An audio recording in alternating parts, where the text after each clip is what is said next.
ఓం మహాగణాధిపతయే నమ. ఓం గురుభ్యో నమ. ఓం శ్రీమాత్రే నమ. మనం ఈరోజు డబుల్ ట్రాన్సిట్ అంటే కర్మకారకుడైనటువంటి శని భగవానుడు మరియు జీవకారకుడైన గురు బలము అంటూ ఉంటాం. ఆ రెండు గ్రహాలు కనుక ఒక భావం మీద కనుక కాన్సన్ట్రేషన్ చేస్తే, దృష్టి కనుక పడినట్లయితే ఆ భావం ఫలకృతం అవుతుంది. ఆ రకంగా ప్రతి లగ్నానికి, లగ్నం తెలియని వారు రాశిని చూసుకోండి, బట్ లగ్నమే ప్రధానం. ప్రతి లగ్నానికి ఆ రెండు గ్రహాలు ఏ భావం మీద కాన్సన్ట్రేషన్ చేస్తున్నాయి. ప్రస్తుతం శని భగవానుడు మీన రాశిలో సంచరిస్తున్నాడు, అదేవిధంగా గురువు మిథునంలో ఉన్నాడు. ఈ రెండు కూడా ధనుస్సు రాశిని చూస్తున్నాయి. కాబట్టి ప్రతి లగ్నానికి అది ఎన్నో భావం అవుతుంది. తద్వారా చూడండి, మనకి చాలా విషయాలు సెటిల్ అయ్యే ఉంటాయి లైఫ్లో.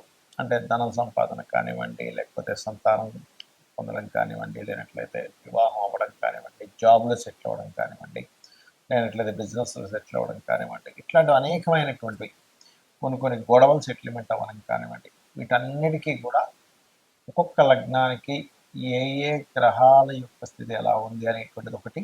మరియు కుజుడు కేతువు కలుస్తున్నారు. ఈ శని గురువుల యొక్క ప్రభావం అనేటువంటిది మాత్రం కంప్లీట్గా మీకు సంవత్సరం పాటు ఉంటుంది. నెక్స్ట్ ఇయర్ మే 2026 మే వరకు. కాకపోతే కుజకేతువుల యొక్క కలయిక 2 నెలల చిల్లర ఉంటుంది. కాబట్టి ఈ 2 నెలల పాటు అంటే ఆల్మోస్ట్ జూన్ జూలై, మే 15వ తేదీ నుంచి దీని ప్రభావం 20వ తేదీ నుంచి చూపిస్తుంది. కాకపోతే జూన్ జూలై నుంచి ఉండేటువంటి ప్రభావం ఏమిటి, గోచార పరంగా కూడా దేశకాలమాన పరిస్థితుల్లో కూడా ఎటువంటి ప్రభావం చూపిస్తుంది అనే విషయాలు ఇప్పుడు మనం తెలుసుకుందాం. కన్యా లగ్నము, కన్యా రాశి, మీకు డబుల్ ట్రాన్సిట్ అనేటువంటిది చూసుకున్నట్లయితే చతుర్థ భావం మీద ఉంటుంది. చతుర్థ భావము అంటే ఒక ఎడ్యుకేషన్, విద్యార్థులకి విద్యా సంబంధించిన విషయంలో కలుగుతున్న ఆటంకాలు తొలగుతాయి. మరియు ఒక స్టేజ్కి వెళ్ళినప్పుడు అక్కడ గృహం కొనుక్కోవాలి, లేదా ఒక సంస్థని ఏర్పాటు చేయాలి, లేదా ఉన్న గృహాన్ని మరమ్మతులు చేసుకోవాలి అనుకునేటువంటి వారికి ఇది చాలా చక్కటి సమయం. ఇది అదేవిధంగా తల్లిగారికి ఒక్కోసారి చూడలేదు అనారోగ్య సమస్యలు ఉన్నాయండి, అవి ఏంటో బాధపడుతూ ఉంటాం. అటువంటి విషయాలకు కూడా ఇది సరైనటువంటి సమయమే, అందులో ఎటువంటి సందేహం లేదు, ముఖ్యంగా గుర్తుపెట్టుకోండి. అలాగే ఇక్కడ ఈ 4వ స్థానం ఎప్పుడైతే యాక్టివ్గా ఉందో సహోదర వర్గానికి రావాల్సిన ధనం రావడం కలుగుతాయి, అందులో ఎటువంటి సందేహం లేదు. మరియు మీ యొక్క సంతానము విదేశాలకు వెళ్ళడానికి ప్రయత్నం చేస్తున్నారు.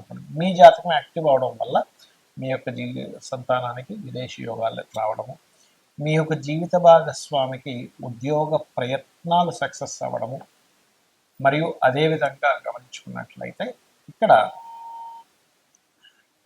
కాకపోతే ఇది ఎప్పుడైనా సరే చతుర్థ భావం యాక్టివ్గా ఉన్నప్పుడు చాలామంది చూడండి, ఇది శని గురువులు ఇద్దరు దృష్టి కాబట్టి వర్క్ ఫ్రమ్ హోమ్ చేస్తుంటారు కొంతమంది. ఇంటి నుంచే వాళ్ళ యొక్క పనులు చేయడం లాంటివి ఉంటుంటారు. అటువంటివి యోగిస్తుంది చెప్పాలంటే. అదేవిధంగా ఏదైనా వాహనము, గృహం కొనుగోలు చేయడం లాంటివి కూడా యోగిస్తాయి ఈ శని గురువుల యొక్క డబుల్ ట్రాన్సిట్ వల్ల. ఇక మరొక విషయం ఏంటంటే, మేనమామ వరుస వారి నుంచి కొన్ని లాభాలు కూడా కలుగుతాయి.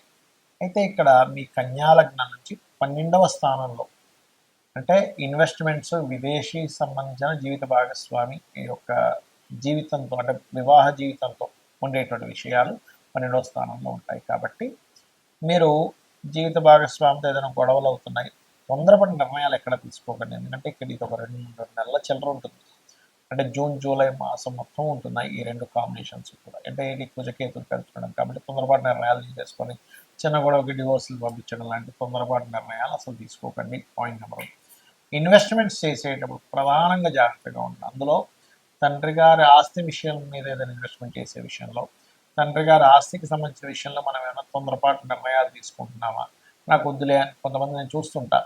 ఎలా అంటే వాళ్ళ జన్మజాతకాల్లో కూడా ఉంటుంది, తండ్రి ఆస్తి వీళ్ళకి రాకూడదు, లేదా గొడవల్లో ఉంటారు. అప్పుడు ఏం చేస్తారంటే తొందరపడి నాకు వద్దని వదిలేయడం, వాళ్ళు ఇతని ఎమోషన్స్ భలే వెంటనే వదిలేసేయాలని వాళ్ళు తీసుకొని ఎంజాయ్ చేయడం జరుగుతుంటారు. కాబట్టి తండ్రి గారి ఆస్తికి సంబంధించిన విషయంలో విదేశాలకి వెళ్ళడం వల్ల మీకు ఎంతవరకు లాభం ఉంది అనేటువంటి విషయాల్ని 1-2 సార్లు క్రోడీకరించి అప్పుడు విదేశాలకు ప్రయాణం చేయండి. ఇన్వెస్ట్మెంట్ చేసేటప్పుడు కూడా చూసి ఇన్వెస్ట్మెంట్ చేయండి. ఇవి చేస్తూ మీరు నిత్యము వెంకటేశ్వర స్వామి యొక్క ఆరాధన, గోవులకి గోసేవ చేస్తూ, గోవులకి క్యారెట్స్ గ్రాసము తినిపిస్తూ, మరియు అదేవిధంగా ఎక్కడైనా పుణ్యక్షేత్రాలు ఉన్నట్లయితే గణపతి లేదా సుబ్రహ్మణ్యేశ్వర స్వామి ఆలయాలకు వెళ్ళి రావడానికి చాలా బాగుంటుంది. ముందుగా ఈ కుజకేతువుల యొక్క ప్రభావం వేటి మీద చూపిస్తుంది? మనం గతంలో 2-3 నెలల క్రితం విశ్వవసునామ సంవత్సర ఫలితాలు చెప్పుకున్నప్పుడు కూడా చెప్పుకున్నాము. కొన్ని పార్టీల్లో చీలికలు రాబోతున్నాయని ఇప్పటికీ ఆ వీడియోలు ఉన్నాయి. 3 నెలల క్రితం 2 నెలల క్రితం చెప్పినటువంటివి. సో ఖచ్చితంగా పార్టీల్లో, ఎందుకంటే ఈ సంవత్సరానికి అధిపతి రవి కాబట్టి, గవర్నమెంట్కి, ప్రభుత్వానికి, రాజకీయాలకి రవి కాబట్టి, దాని మీద కేతు వస్తున్నాడు కాబట్టి ఖచ్చితంగా చీలికలు ఏర్పడతాయి.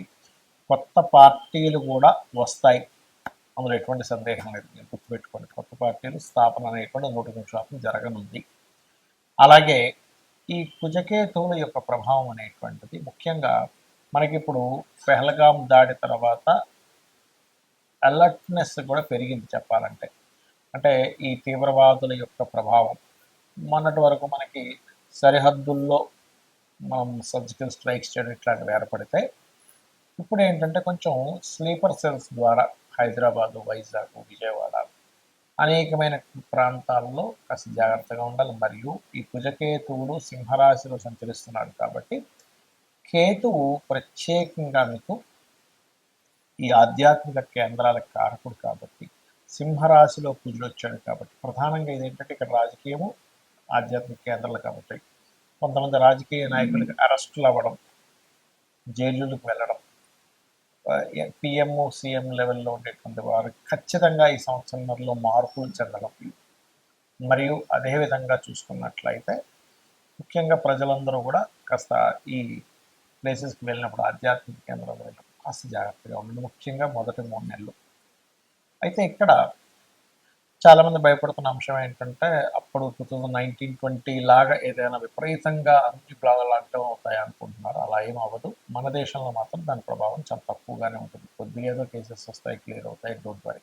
ఇక మరొక విషయం ఏంటంటే, ఈ యొక్క గురుశనుల యొక్క డబుల్ ట్రాన్సిట్ ఏదైతే ఉందో, మీ పర్సనల్ చార్ట్లో కనుక ఇప్పుడు అంటే ఈ గురువు శని కనుక ఒకే భావం మీద చూస్తే ఖచ్చితంగా వాళ్ళకి లైఫ్లో దాని గురించి మంచి ఫలితాలు పొందుతారు, అందులో ఎటువంటి సందేహం లేదు. అంటే లగ్నం మీరు చూశారనుకోండి, వాళ్ళ మెచ్యూరిటీ లెవెల్స్ బ్రహ్మాండంగా పెరుగుతాయి. ధనభావం మీరు చూశారు, మీరు ఖచ్చితంగా అనుకోవచ్చు నేను జీవితంలో మంచి స్టేజ్కి, ధనపరంగా మంచి స్టేజ్కి వెళ్తానని అనుకోవచ్చు, అందులో ఎటువంటి సందేహం లేదు. అలాగే 3వ స్థానం మీరు చూశారనుకోండి, వాళ్ళకి ఖచ్చితంగా సిబ్లింగ్స్ నుంచి సహకారం ఉండడము, సిబ్లింగ్స్తో ఏమైనా చిన్న చిన్న మిస్అండర్స్టాండింగ్స్ ఉన్నా క్లియర్ అవ్వడం జరుగుతుంది. 4వ భావాన్ని కనుక ఈ డబుల్ ట్రాన్సిట్ చూసిందనుకోండి, వారికి ఖచ్చితంగా, అంటే డబుల్ ట్రాన్సిట్ అయినా మీ జన్మజాతకంలో అయినా 4వ భావం దృష్టి ఉంటే గనక అప్పుడు జరిగే ఫలితం ఏమిటి అంటే 100% వాళ్ళ జీవితంలో గృహం కట్టుకుంటారు. కొంతమంది చూడండి, అయ్యో నేను అసలు గృహం కట్టుకోగలనా లేదా అని భయపడుతూ ఉంటారు. అటువంటి వారికి 4వ భావం మీద శని గురువులు ఇద్దరు చూస్తే 100% వాళ్ళకి ఎడ్యుకేషన్ మధ్యలో బ్రేక్ అయినా మళ్ళీ చదువుతారు, గృహము కట్టుకుంటారు. అది కూడా 2 గృహాలు కట్టుకునే యోగం ఉంటుంది. పంచమ భావం మీద కనుక డబుల్ ట్రాన్సిట్ కానీ మీ జన్మజాతకంలో కనుక శని గురువులు చూసినట్లయితే సంతానం ఎంత ఆలస్యమైనా కలుగుతారని మనం గుర్తుపెట్టుకోవచ్చు. 6వ భావం మీద కనుకుంటే ధర్మంగా వాళ్ళ జీవితాన్ని సాగిస్తారు. అదేవిధంగా శత్రువుపై జయం కూడా లభిస్తుంది, శత్రువు లేకుండా కూడా బ్రతుకుతారు. 7వ భావం మీద కనుక కలిగితే, అంటే 7th హౌస్ మీద కనుక లగ్నం నుంచి జరిగితే చాలామంది చూడండి వివాహం అవుతుందా కాదా అని బాధపడుతుంటారు. అలాంటప్పుడు మీకు ఖచ్చితంగా వివాహమే తీరుతుంది. అదేవిధంగా అష్టమం మీదైతే దీర్ఘాయుర్దాయాన్ని, భాగ్యస్థానం మీదైతే బ్యాంక్ బ్యాలెన్స్ పెంచడం, హైయర్ ఎడ్యుకేషన్కి 10వ స్థానం అయితే టీచింగ్ లైన్స్లోని, ట్రైనింగ్, కన్సల్టెన్సీ లైన్స్లోకి వెళ్ళి సెటిల్ అవ్వడము, అదేవిధంగా మంచి గురువుగా పేరు తెచ్చుకోవడం, ధార్మికమైనటువంటి జీవితాన్ని గడపడము. 11వ భావం మీదైతే బిజినెస్లో ఒక్కసారి కాకపోతే ఒకసారైనా ఖచ్చితంగా సక్సెస్ అయి చూపించడము. 12వ స్థానం మీద డబుల్ ట్రాన్సిట్ ఉన్నట్లయితే ఎవరికైనా కానీ వారు 100% విదేశాలకు వెళ్ళడము, విదేశాల్లో ఉద్యోగం చేయడం జరుగుతుంది. అయితే ఇక్కడ సమ్ టైమ్స్ కొన్ని లగ్నాలకు గురువు శుభుడైతే కొన్నిటికి శని శుభుడవుతాడు. అలాంటప్పుడు ఒక్కోసారి గురువు బాగా యోగిస్తే ఒక్కోసారి శని యోగించినప్పుడు, శని కనుక మీకు పాప అయ్యాడు, పాప స్థానాల్లో ఉన్నప్పుడు శనగలు దానంగా ఇవ్వండి. శని అయితే కనుక నువ్వులు దానంగా ఇవ్వండి, గురువు అయితే శనగలు దానంగా ఇవ్వండి. ఇలా దానం చేయిస్తూ కాలభైరవ అష్టకము దక్షిణామూర్తి ఆరాధన కనుక చేసినట్లయితే మీకు ఈ డబుల్ ట్రాన్సిట్ యొక్క ఫలితం కూడా పరిపూర్ణంగా వస్తుంది, ఆనందదాయకంగా ఉంటారు. మరియు ఆ లలితాంబిక అమ్మవారి యొక్క అనుగ్రహం మీకు పరిపూర్ణంగా కలగాలని మనస్ఫూర్తిగా మరోసారి కోరుకుంటూ శ్రీమాత్రే నమః.